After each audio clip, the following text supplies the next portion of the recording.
যার কথার প্রেক্ষিতে এত নিন্দা সর্বস্তরে, সেই সুজন চক্রবর্তী সিপিএম নেতা ঠিক কি বলেছেন রামনবমী নিয়ে শুধু।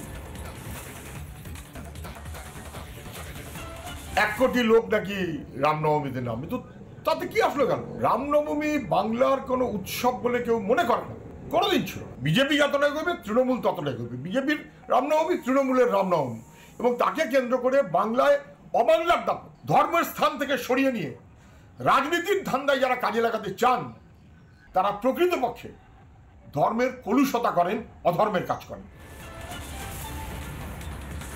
আর সুজন চক্রবর্তী যা বলেছেন তার প্রেক্ষিতে বেলডাঙ্গার ভারত সেবাশ্রম সংঘের কার্তিক মহারাজ তিনি কি বলছেন শুনুন। যখন দেখছে ভারতীয় সংস্কৃতিতে উদ্বুদ্ধ হচ্ছে সারা পৃথিবীর মানুষ, যেখানেই সনাতন সংস্কৃতির সনাতন হিন্দু ধর্মের মানুষ আছেন, সেখানেই রামনবমী উৎসব উদযাপন হবে, জন্মাষ্টমী হবে। এটা 2-1 জন মানুষ বলে এটাকে রোধ করতে পারবে না।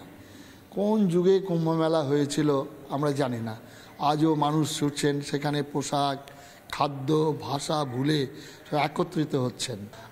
2-1 জন মানুষ কি বললেন, এরা ইতিহাসের পাতা থেকে মুছে যাবে, কিন্তু ভারতবর্ষের সংস্কৃতি চিরন্তন, শাশ্বত থাকবেই অনাদি অনন্তকাল থেকে।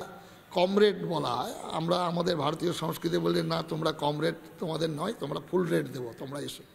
আজকে ফুল রেটের জন্য সব ছুটে আসছে। কমরেড ওরা একটা মানুষের রেটটা কম হয় না, মানুষের রেটটা ফুল রেট দেওয়া হয়। তৃণমূল কংগ্রেস বিশ্বভারতীর ইউনিট নতুন করে সাজালো এবং সেক্ষেত্রে পরিবর্তন আনা হলো সভাপতি থেকে সম্পাদক সব ক্ষেত্রেই, এবং প্রত্যেকটি ক্ষেত্রে কিন্তু নতুন মুখ নিয়ে আসা হয়েছে। বিদ্যুৎ চক্রবর্তীর জামানায় এই বিশ্বভারতীতে হুল ফোটাতে ব্যর্থ হয়েছিল কার্যত তৃণমূল কংগ্রেস।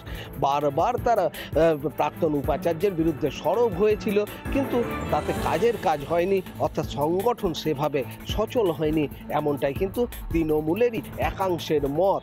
আর তাই এবার বিদ্যুৎ জামানা শেষ হয়েছে বেশ কয়েক মাস আগে, তারপর আরও একবার মরিয়া চেষ্টা এই কেন্দ্রীয় বিশ্ববিদ্যালয়ে নিজেদের ছক সাজানোর, অর্থাৎ নিজেদের সংগঠন বৃদ্ধি করার। এবার কি তৃণমূল কংগ্রেস তাদের ছাত্র সংগঠন এই বিশ্বভারতী বিশ্ববিদ্যালয়ে সাজাতে পারবে, তার প্রভাব বিস্তার করবে ছাত্রছাত্রীদের মধ্যে? বীরভূম থেকে মনোরঞ্জন চট্টোপাধ্যায়, রিপাবলিক। নানা ধরনের কন্টেন্ট দেখার জন্য লাইক করুন, শেয়ার করুন আমাদের ফেসবুক পেজ, সাবস্ক্রাইব করুন আমাদের ইউটিউব চ্যানেল। পাশাপাশি অন্যান্য ব্রেকিং নিউজের জন্য অবশ্যই চোখ রাখুন রিপাবলিক বাংলায়।